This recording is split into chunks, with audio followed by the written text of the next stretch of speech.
আজ রান্না করব আমি ইলিশ মাছ। বেশি নাই, এই কটা আছে।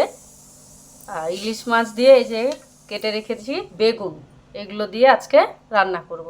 তো ইলিশ মাছ আর বেগুন দুটোতেই লবণ হলুদ মাখিয়ে নিব। লবণ হলুদ দিয়ে মাখিয়ে নিয়েছি। কড়াইয়ে তেল দিয়ে দিয়েছি, তেল গরম হয়ে গেছে, মাছগুলো ভেজে নেব। মাছ ভাজা হয়ে গেছে, তুলে নিব। এবার বেগুনগুলোকেও ভেজে নেব।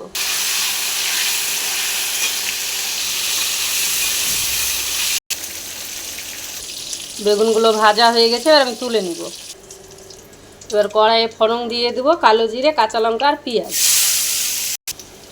পেঁয়াজ ভাজা হয়ে গেছে, এবার দিয়ে দেবো আমি মশলা। আর এখানে মশলা নিয়ে নিয়েছি আদা রসুন বাটা আর হলুদ আর লবণ।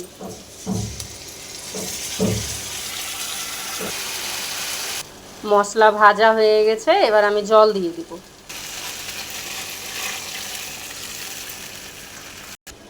এবার জল যতটা লাগবে আমি দিয়ে দিয়েছি, এবার ঢাকা দিয়ে দেব। ঝোল ভালোভাবে ফুটে গেছে, এবার আমি বেগুনগুলোকে ঢেলে দেব। বেগুন দিয়ে ঝোল ফুটে গেছে, এবার ঢেলে দিলাম মাছ। এবার আমি দিয়ে দেবো একটু চিনি।